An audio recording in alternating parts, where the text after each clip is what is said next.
In fact, it's Fundus Fungus, but Fundus Fungus means mushroom workplace. I knew that I wanted to do a mushroom farm, and my friend told me, oh, there's a guy in the Okanagan that's cultivating. Because me, in my mind, I really wanted to do mushrooms, but I knew it was like a huge factory that you had to build. So then I watched your concept, and then I'm like, okay, so it's possible, I can do this. And as soon as I saw your concept, that's when I started doing it. I thought, okay, this is realistic, I can do it.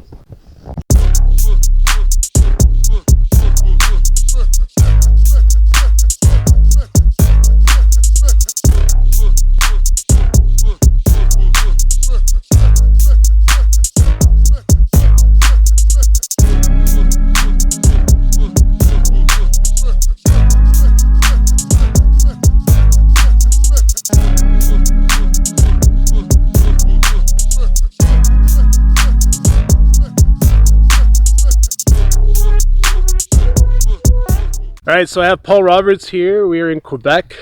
Paul was one of my students, and he has started a mushroom farm. So I want you guys to be interested in what Paul's doing. So maybe tell us a little bit about what to expect today. And I'm really excited to be here. Me too. It's great to have you here. This is where it all started. Yeah, we're in the eastern townships of Quebec, so we're about 30 minutes east of Sherbrooke, and a really beautiful part of the world. And not a lot of mushroom farms around here. That's why I started one. And yeah. And the property here, you own it? Yeah, we own the property. It's about 75 acres, so it's mixed between pasture and forest too. We've got a lot of wild mushrooms in the forest too. We do a little bit of foraging, but I'm just using a very, very small part of this land for the mushroom cultivation. So Paul, he's actually a chef here in town. You're head chef at... Yeah, I'm head chef at a Manoir Hovey. It's a Relais Chateau Five Diamond restaurant. It's yeah, really great place. So Paul has a really unique opportunity to sell his mushrooms at the restaurant he works, but he also has a real in the restaurant community out here. So he's in the process of trying to figure out how to do both, and you're a very busy guy. Yeah, it's fun. At the moment, I'm just doing mornings and days off, but it's really cool because I work really close to the chefs, and I know how chefs are. They're kind of difficult to deal with, a lot of them. So I grow to their specification. So Manoir Hovey, for example, they're using baby kings and a few of the other places around, and you can't get that from many places. There is a place in Ontario that does that, but I just work hand in hand with the chef, see what they want, and that's what I sell. So we're going to show you guys around today, and what are we going to be seeing today? Well, we're into winter, as you can see. Yeah. So production slowed down quite a lot recently. You're going to see me transitioning away from straw completely onto 100% wood. We've got some bags in incubation. We're fruiting still, and probably some harvesting if you're interested in seeing that too. Okay, let's get into it. The green one was delivered last November, so really straight after my mentorship. It was I finished my mentorship I guess mid October. Oh, it was Thanksgiving, right? Yep. So then I had this delivered straight after because I wanted to get into it.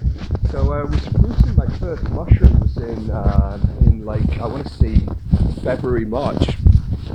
And it was quite a pain to get it in here because you've seen the windy road and the corners here getting it round. This second one was much more difficult because it's a lot bigger, as you can see. But I mean, it saved a lot of money and a lot of construction because I found this. It was an old Hydro-Quebec station, if you like. So it came up with electric setup and everything. All I had to do is hook the electricity up to our meter. And it really gave me a ready-to-go piece of equipment, you know. I just put my fans in and... So this is your lab and incubation room? Lab incubation. I have the same kind of setup as you because I hadn't visited many other farms before you, but still I find it the best setup. And the best thing about this is great because it's got two doors, so I can work in clean conditions here and straight to incubation, and when they're ready to fruit I just put them out of this this door here.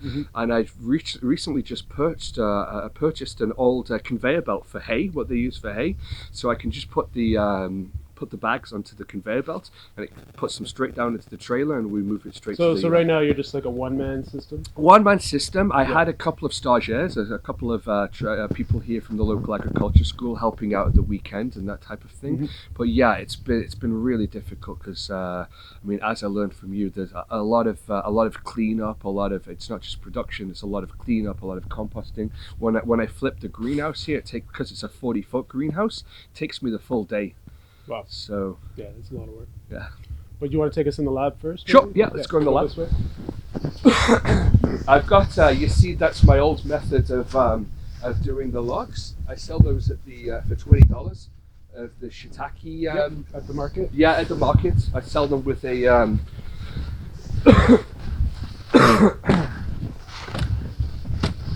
So again, like little things like this, I had to do the steps myself, and I mean, I don't have a lot of construction experience, right? So just stuff like that give me. So this is basically the. This is the lab, and as you can see here, these I didn't even have time to shake these bags up. When I started the job at the hotel, I literally had to leave. So this tank's still full of, it's got 35 bags in here. When I decided it was graduation day to ditch the straw and go on to 100% wood, I needed to come up with a system fast. So this is what I came up with. Obviously there's a few, I Googled and just, checked out different systems, a lot of propane, but this basically, I built it all myself with a little bit of help from a friend. So I've got the water here is hooked to a tote tank. So I've got head pressure, and that's got a pressure, this lowers the pressure so that I don't hook my flow valve up. And basically all this is, ideally it would be stainless steel or aluminium. But anything that's not standard here in Canada is really difficult to find. So I'll switch these two out. I'll get rid of them pretty soon, and I'll upgrade to stainless steel, and I'll probably go to the 55-gallon as well. The steps and how you're doing this interests me, because you're in a clean environment. You said you're sterilizing every 24 hours, or for 24 hours, let it cool down for 24 hours. That's unloading them hot. Yeah, I've got asbestos gloves, so the air conditioning system goes in here, and so basically I leave them a few hours once I've switched it off, just to kind of get that nice vacuum seal on the bags, and then I flip the lids off, run the air conditioning, and give it another couple of hours, and then I take the bags out. It is possible to inoculate the same day if. It's probably just going to take a few hours for the bags to clean. Yeah, like one of the biggest problems I had on my farm is that's how we used to do it. We used to unload them after 24 hours, and then we do production the next day. And when we got into peak summer, because we were unloading our bags in warm conditions, the air was really dirty, and the bags would often suck in that dirty air. The advantage Paul has is he's in a clean room, so he can unload the bags hot, and you're not seeing any real problems with contamination. No. I mean, I'm using Master's Mix, so I get probably one bag on 60 that won't contaminate. But it's a pretty good system for a homemade system. And to think that this setup cost me about $250. Yeah, so that's good for me to see as well. Just a different way of doing it. And it's for a small grower to have just 2 barrels, you can still do quite a bit of production. Yeah, and that's the plan. Just upscaling. I'll just move to 4. Obviously, changing these out. I couldn't find the stainless steel ones at the time, but these are really cheap. So I knew I was replacing them in 6 months to a year anyway. It was just fix the problem here and now. Get off straw. Get onto wood. Have you done the calculations on how much kilowatt usage? I haven't done any calculations. Nothing, yeah, because it's pretty expensive in Ontario. I don't know what it is in Quebec. We're the cheapest for electricity. Oh, okay. So cheapest province. Yeah, so like electricity does make sense if where you live is not too bad. So for us, we could go electricity as well. I like using propane because then we can stack up our system and we can do tank after tank and use the same propane system, whereas you have separate elements in this. So if you had 7 or 10 of these barrels, the electricity bill would start stacking up quite a bit. And with you're saying propane, with propane, I opted for the same setup as you. I had my plumber ready to go and do the same kind of setup as you, but I was honestly thinking much more of inside and winter production at the time. So propane is not. Oh really, yeah, absolutely. For indoors, this makes perfect sense. Yeah. How are you venting out the steam? Because these are gassing off steam, right? Yeah, but not a lot. I have this time of year is fantastic because I'm not wasting any money on air conditioning. Yep. But I just air condition the air and it's fine. Or now it's colder. I've got a filter on the outside, so I just bring air that's cold from outside. So and that's pushing out the steam. Exactly. And I've got an air outtake here, yeah. but I took that out for the winter time. Mm-hmm. So next year I'll work on the positive airflow again. So I've got in.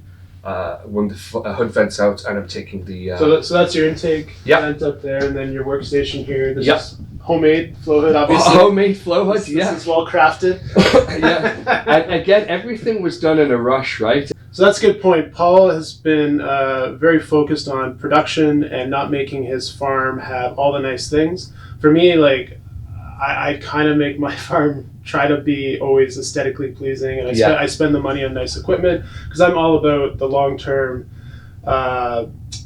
prosperity of my business, and I think investing in your business makes sense. But when I started out, and I would say you're very much in the beginning stage, like when I was in Penticton, my farm was just make do with whatever worked. Yeah. I still had a job, and that stuff didn't really matter to me, but eventually it does. And what's important is you need to get started, and making money and having cash flow. Those are the most important things. Yeah. So it's just kind of whatever works. And this is a perfect example of this. This isn't fancy, but this does everything you need. Exactly that. And when I started, I mean, I grew up on farms back in England, and I always had this vision of have everything beautiful. But it was a hard decision for me to make. My first year of cultivation, not working and going feet first into mushroom cultivation and expect to make enough money to survive. Mm-hmm. I had to choose: am I going to work on the how my place looks, or go into mass production? And that's what I was doing. And this served itself for its first season. Ideally, I'm upgrading to everything to stainless steel this winter time, so we'll switch everything out and we'll change the design of this too. We'll get to the autoclave next. So the autoclave is going to be in here, so we'll expand the lab a little bit. So we'll have 2 HEPA fans as we increase production. So yeah, this is my autoclave. I found this on eBay, $500. It's going through some repairs at the moment. It leaked at the back here, so I need to get somebody to take that out.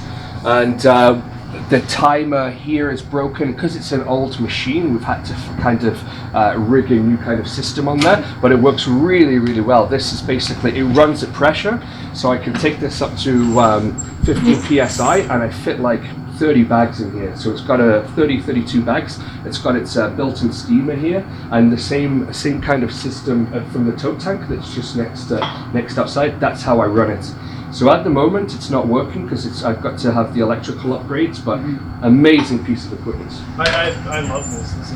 This is so cool. Yeah. You showed me this yesterday, and this is probably the one piece of equipment I'm very jealous of. Really? Eh? Yeah. It's. I wish I had it. Yeah, it's. I did a few farm tours, and they had these. And the idea for this, I don't do bags in here. I don't do substrate. I just do my. This is where I keep all my spawn. Yeah. I mean, it's not now. I've got shiitake incubating because one of the chefs asked for that. But this is just operates for spawn bags, our first generation. So is this a direct feed line for water? Yeah. Or do you have to fill up no, the boiler? You said the boiler's down here. This is the boiler, yeah. And it's got a flow valve inside it. So the same kind of thing. I run a splitter off this. I hook it up to the back, and as soon as it's full. The only problem with this is it can only do 1 cycle. This is enough. This boiler's enough to do 1 cycle, and then after it needs warm water to go in. So it should only be attached to warm water because it will take too long to bring this back up to pressure again. But that being said, in the summertime here, it's not a problem because the tote tank's in the sun next to it's heating it up. Yeah. So it's hot water. Well, it's warm water all the time, so that's not a problem. But now in the winter, well, I can't run this at all. But I've got another system that I'll operate with the barrels too. So it's basically putting a water against, so we have that head pressure, putting a water tank here, and that will run the system in the wintertime. So are you doing your own cultures right now, or are you buying spawn? Or? Right now, just because you can see the old cultures Yeah, there. They're all. absolutely. I mean, I do what you train me to do. So I mean, we pour our own agar. We go from culture to. But no, I've put a stop on it right now. I mean, you can see some of my old grain jars here. They're dated the 6th, so I haven't done it for a while. But yeah, in the beginning we were doing everything, but I had a mouse problem in here. I remember text messaging you, midsummer about that, and I had a mouse problem in here, and they ate through all my grain bags that I had here. Wow. So luckily enough, I had a plan B, and I bought some spawn for a few weeks from the United States. Where were you buying from? I was getting from North Sport. North Sport? Yeah. Yeah, that's a big company. It's a big company. It's really great, and they help. They sell a lot of their cultures that are not working in like 100% sterile conditions. So it really helps in this type of environment to grow, and it's like 3 days shipping because they're in Maine. Oh, it's perfect. Yeah, so my spawn was here in 3 days, but now we're going back to doing our own cultures all over again, just because, well, we were discussing this last night. It brings so much more to your business, and when I explain at the market that I go from culture to grain to bag, it's got that kind of romantic kind of absolutely attitude. So you had mentioned you were doing a lot of buckets with straw. Yeah. So this whole floor was covered in buckets. You can see the marks on the bucket. Yeah, you can see the. Yeah. Exactly. Usually, it's funny because this place, since I started my head chef job, I've just been scrambling, and I mean, I have next to 0 bags in incubation now, but in the and you don't have much space either. No. So are you envisioning putting proper shelves in here, do you think? Yeah, well, I started with this. This was the leftover wood. Yep. So kind of the same kind of system. I use this is because, as we said, starting a mushrooms farm is pretty expensive, and just this, I was already 25-30 grand into my first year, and I really needed to generate cash flow. So I used stuff that was just available on the farm. So here I had from my chicken coop, I had this, so I used it now, but I'll go kind of towards your kind of setup with the shelving here. So I'll just put wood all the way across and have wood so I'll still be able to get a couple of 100 bags here, I guess. And but I'm going to rechange this for next year, right? I'll rework the lab, and I'll rework this whole incubation space. But my idea is, because I have a second door here, I can put another room onto this pretty easily. You want to join to this? Yeah. And you have lots of space out here? Yeah. Do you want me to open it? Yeah. It's a little bit stiff now because it's it works here. So as you can see, it goes straight outside. And when I'm done with the incubation, I just pass the bag straight out here, and we'll go straight to the fruiting room. And eventually, that's where my new building is going to be built, because I've got a water source and everything. Everyone uses unicorn bags, and I'm looking like I'm a chef, as you know, so I'm looking to cut costs. And unicorn, they usually go through a couple of distributors, so it can be quite expensive. So I located these from China, and they're 20 cents a bag. Although I did pay quite a lot of money in shipping, so ideally you want to be on the ball a little bit. And if you order it through sea freight, it's like next to nothing. It's $100 for shipping. Yeah, the only negative thing I would say about these bags is they're very thick. Right. So I would think they'd probably take longer to break down. Not that there's the ultimate plastic bag that you should have, but at least with the unicorn bags, they are a little bit thinner. So I feel like after they've had a production run, they're starting to break down and break apart a little bit. Whereas these are quite thick. You said you've had problems with sealing. Yeah, so I mean, I had to double seal them. You can see here they're all double sealed. Yeah. But I opted for this to have a better seal on the bag. Sorry, a more sturdy bag, because I'm using a heavier thing. But I can go the grades lighter than that, because it is difficult. You have to double seal it. I'm going to give you one pro tip that'll help. Is you shouldn't fold this. You should just do like a straight. Don't fold the gussets. Okay. Go all the way straight across. Yeah. And if your impulse sealer is not big enough, then just seal it twice that way. Okay. And these corners, they tend to break apart Exactly, yeah. where you fold it. If you Yeah. do like one strip and Yeah. seal it, you'll probably have more success. Right, and Yeah. you're 100% right. I used to do it that way. Yeah, But yeah. that's definitely the wrong way to do it. Yeah, In your opinion, yeah. Yeah. And I agree too. It's just my next step will be to upgrade my sealer, because exactly that. I still use a 12-inch sealer. Oh, really? Yeah. And we still have to do like double tap and seal the corner. So Yeah. we'll do one across and then just nip the corner. Right. Yeah, and if you don't, like, you're sealing it twice, so you're getting it, but you definitely could have problems in that. And I had a few problems too, yeah. And that's the fun thing about it too, right? I mean, I learned that from your farm too. Is doing it and then perfecting it are two totally different things. Yeah, and going to commercial scale. Yeah, is the tough part. Like, you're doing about 4,000 or 5,000 a month right now. Yeah. In production. Yeah. So what was maybe like 400 pounds a month? Do you think? Now, a week, now a little bit less, because obviously we're going into winter time. I'm only selling to a couple of places right now. But yeah, I mean, during high season, we're doing about 250 to 300 pounds a week. Mm-hmm. Right now, half of that. Yeah. And you would have consistent, do you think, or would you have like ups and downs? Like some weeks you'd have less. Maybe like 100 pounds. Other weeks you might have 300 pounds. Yeah, exactly. I mean, fluctuate. that's what I need to get my system on. I mean, I scramble to put Greenhouse 2 up at the moment, and I mean, I should have been wise at first, but it's so important to have those 2 greenhouses, because when you're flipping one greenhouse, which takes me a day to flip the 40 foot, clean it, sterilize it, everything, power wash it, well, you need a second greenhouse to have your bags, otherwise you've lost a week almost. So that's why it's really, really important when you go to commercial, you need those 2 greenhouses straight away. I don't see how you can serve your farmers markets and your restaurant suppliers just by having one greenhouse. You'd have to have a really good system to be able to do that. It's nice to be able to rotate grow rooms for sure. Yeah. I'd love to see your grow room if you want to. Sure, let's go. Let's head there now. Okay.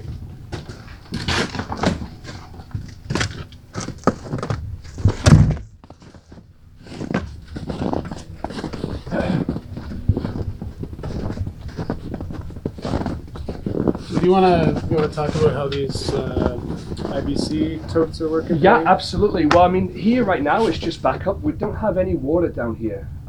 So, I mean, in the winter time, I've got a couple of ways of getting water down here through transfer pump.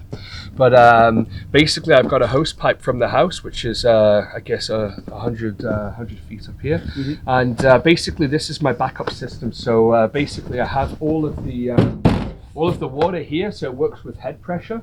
So I can take off, take what water I need from here. Obviously the bottom one, when it gets too low, I need a transfer pump, which I have all the pumps and things over here. But this one here, as you can see now, I said I've been so busy, I didn't even get a chance to drain the water from here. But next week it gets warm again, so I'll drain all of the water out and make sure everything's ready for the, but this supplies the water to the autoclave and to the barrel sterilizers. Nice ladder. Yeah, that's to go up. There's any maintenance work. It looks really safe. Yeah, especially with the snow and ice on there too.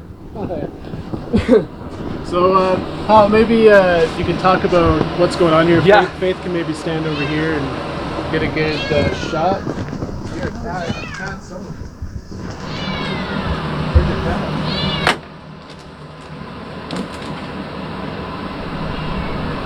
Where is it?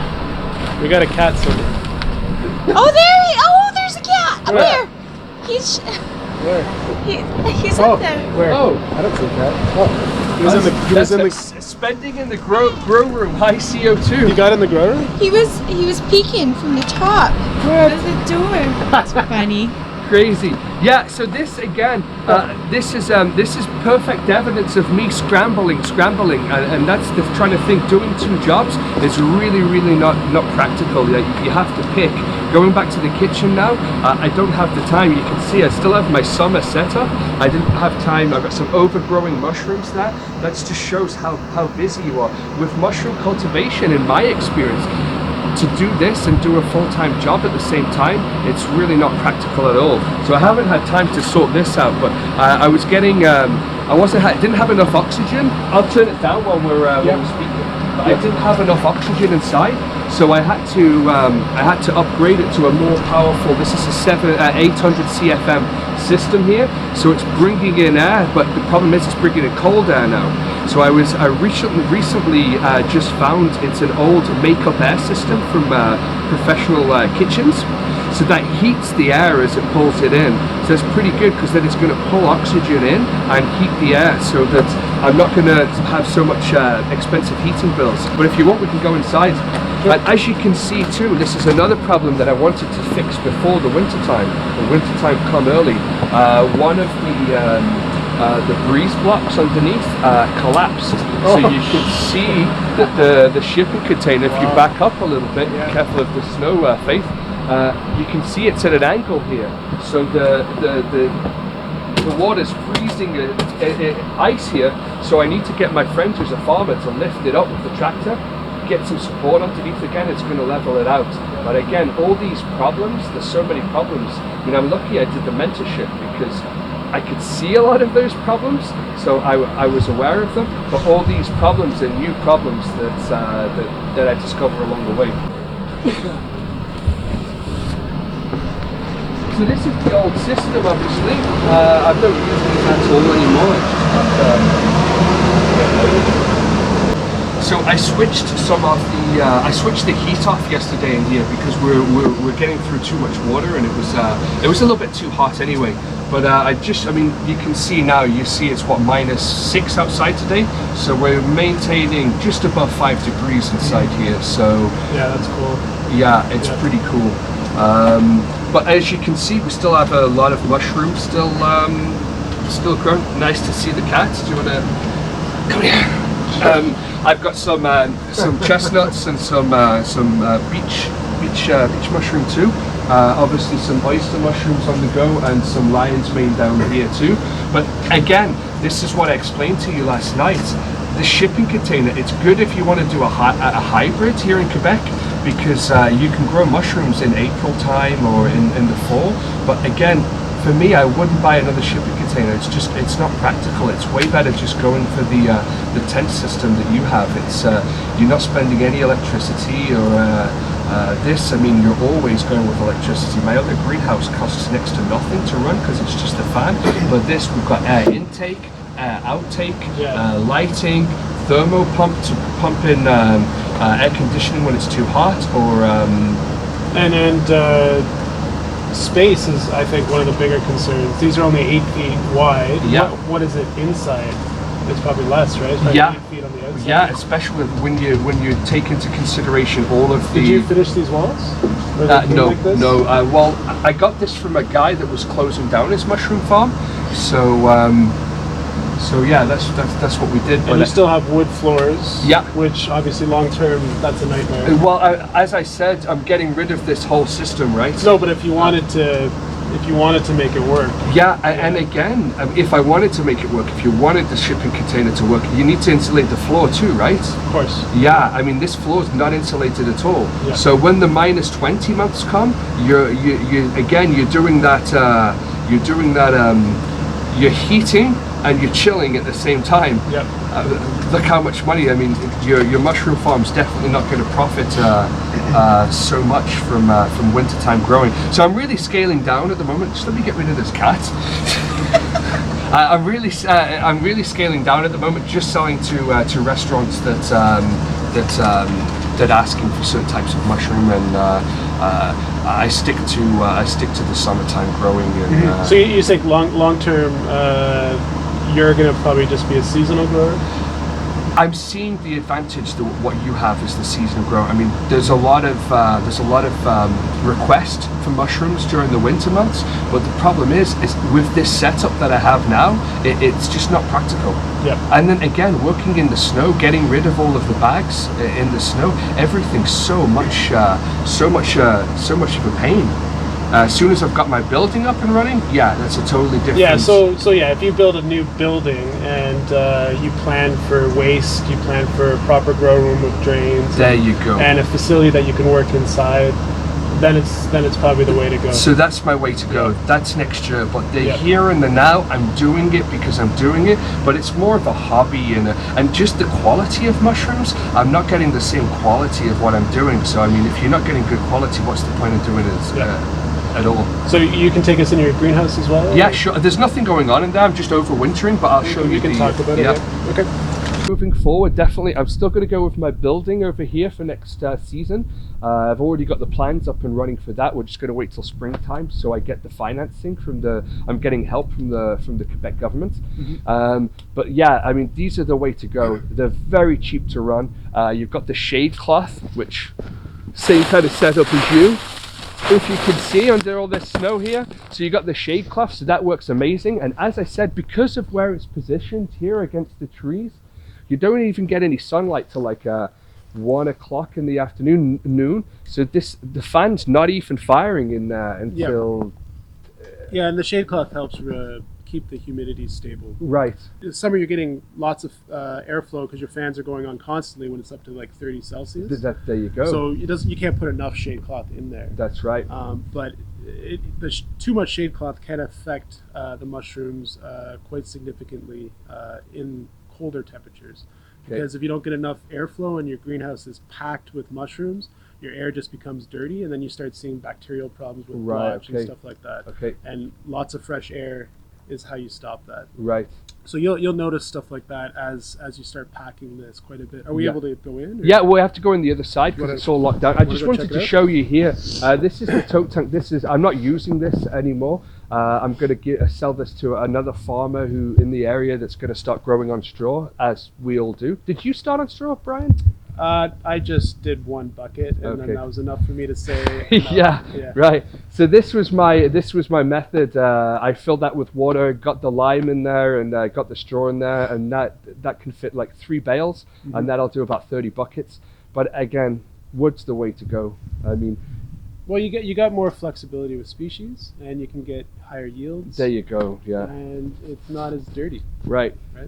And in here, in the forest here, is my Stropharia, my wine cap. We'll do that after. We'll check out the greenhouse. We'll talk about your wine caps in a bit. Yeah. But yeah, I've got this kind of concrete here, and that's ready to go. I mean, that's the mushrooms that grow off the buckets, right? They're ugly. I mean, it's.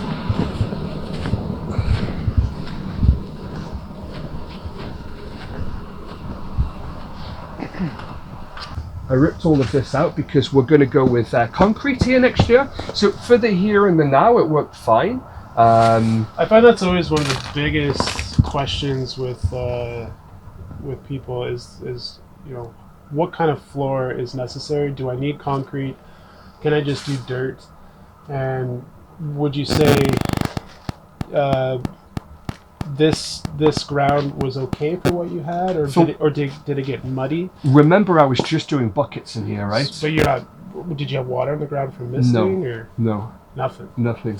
Yeah. So I didn't have a problem really in here. I mean, it got a little bit wet for sure, but it was, I just put top down. I took it all off now because I'm taking all of this down. And like I said, I was just kind of testing out to see well, you can see I've got some kings growing there, but it's way too cold now. I'm even surprised these chestnuts look as okay as they do. Yep.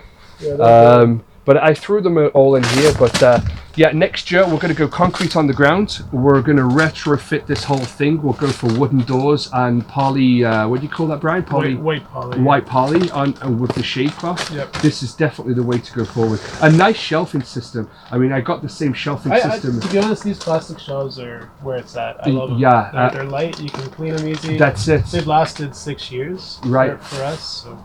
And not only that, the other thing too, Brian, is we're talking about the floor too. During my research, I saw a lot of guys that just use gravel because obviously it brings the price down, and they're cultivating mushrooms with just gravel floor. The problem is the shelving, right? If you don't have a concrete floor, what type of, I mean, this is okay now because it's in the middle, but you can see here, it's You want it way to be higher flat. than what it is. And I would assume that the gravel would pick up little bits of algae over time, Yeah. and it would just get pretty dirty. Yeah. This setup was just for the buckets, so I only had buckets in here and never bags, because I wanted to be more clean and more. So basically, I had pallets all over the place, and then I just put the buckets on the pallets. Oh man, Yes, this cat's it's crazy. Yeah. But yeah, moving forward, definitely concrete floor is the way to go, and no more shipping containers, just these.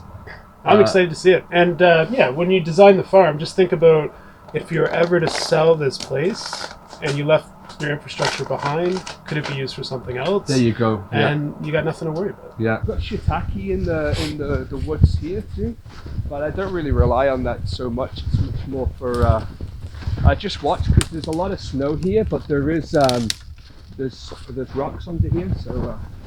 So maybe tell us where we're headed. Yeah, we're heading to the Stropharia patch, or the wine cap mushroom, as chefs like to call it. And basically, this is I started this before I went commercial at all.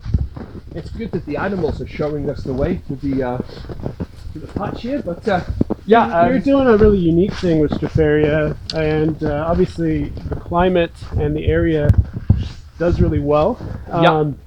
Where I live, it's a desert, so I can't really do this. Really? Hey, you can't do any. Not like this. Like, you have the advantage of having the forest cover. Yeah, exactly. So I'd love you to tell everyone what you're doing, how you do it. Yeah, absolutely. Maybe even like how it all started. Yeah, so this I started actually as a hobby again before I went commercial, and I just bought a few bags, like 5 bags of sawdust spawn from plenty of places in the area that sell it. So I bought them, and I started clearing the woods out. So we have about an acre here, maybe an acre and a half, because I expanded it with my students this year. And basically what I did is I chipped all of the old wood that I cut down, and I replanted it here in the forest. So basically I took cardboard, I soaked it in cold water, stripped it all down and made a bed. Same kind of method of the Statements explains in his book. And I made and obviously being a chef, I have access to loads of cardboard. So I covered the whole area with cardboard, and then we went to work with the bags, chips, spawn, more chips, and then every year just before the snow arrives, we throw more chips on the top of it. And honestly, from here, I didn't calculate it, but I got a load of mushrooms. And the fun thing, like, because it's so humid in springtime and summertime and even fall, it produces for months on end, and every 2-3 days you've always got Stropharia. So it's really simple to do, it's really easy to maintain. The only problem, if there's a problem with it, is that you have to literally come and pick it every day, otherwise they become too big and they grow so quickly. All right, well, Paul, thank you for showing us around your farm. I think it's really impressive what you've done in the last year. Paul took our mentorship program last year, and none of this existed, and all he wanted to do was get a farm started, so he came and learned on my farm. And I think it's a great program. You had a lot of fun. I can really see where you've taken everything that you've learned and you've made it your own. Yeah. And the cool thing is you're on your own path now. So you're actually learning, and you're taking what I've taught you and you're tweaking it. And over time, I'm probably going to end up taking stuff from you. I think that's the coolest thing about my program, is I'm expanding my network with my ideas, but then I get really interesting ideas from other growers, because you guys take your own spin on it. So yeah, it's fun. I think you learn from your challenges. I think you're on your way to really getting something awesome here. Yeah, and it sounds like you have an awesome market. Yeah, the market's great. It's really good. Would you say you have maybe that 5-year plan, or? Yeah, I do. Yeah. I mean, again, this is the here and the now. This was to get me started and to get the brand out there. I mean, me and you discussed that a lot. To do your brand is very, very important, so that people know who you are and what they're getting. This is this is all going to be gone by next year. We'll have the new building over here, and that's the 5-year plan pretty much. We'll start with trying to cultivate somewhere else. We don't know what's going to happen. Stropharia in the forest, that's already a huge success, and yeah, the outdoor grow rooms, we'll expand all of that next year. I think any way you can diversify your business, you're going to be stronger, and definitely tapping into the wild market is a great way to do it as well. I think you were saying you have opportunity to even pick chanterelles in the forest out here. Yeah. So Paul very much has like a food forest in this area that he can work on, and you're going to build your farm up, and really the market is as big as you want. Yeah, absolutely. You said it's about an hour and a half to Montreal, maybe, or? From here, it's about an hour and 45 minutes. Yep. Yeah. Again, Montreal, in my business plan originally, I was going to sell in Montreal this year, but I was so busy in this area, they just take everything that I take between the farmers markets, the 4 farmers markets that we do, and with the restaurants. There's just no. I mean, next year will we double the size and we get more tents. Now I've decided we're going the tent route and no longer shipping container. It's really going to give us the opportunity to double. I mean, we'll be doing. I mean, I hesitate to think 600 pounds next year, but we'll see what happens. I mean, definitely doubling our market is the way forward. Well, thanks again, Paul. Thank you.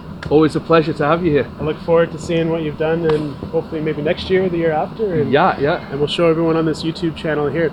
If anyone wants to get in touch with Paul, he's in Quebec. Where are we again? We're in the Eastern Township, so we're just outside Sherbrooke in Quebec. Yeah. We'll see you guys in the next video, and I'll link all of Paul's stuff in the show notes below. It's Fundus Fungus. Thanks, man. Thanks, man. All right, see ya. Yeah.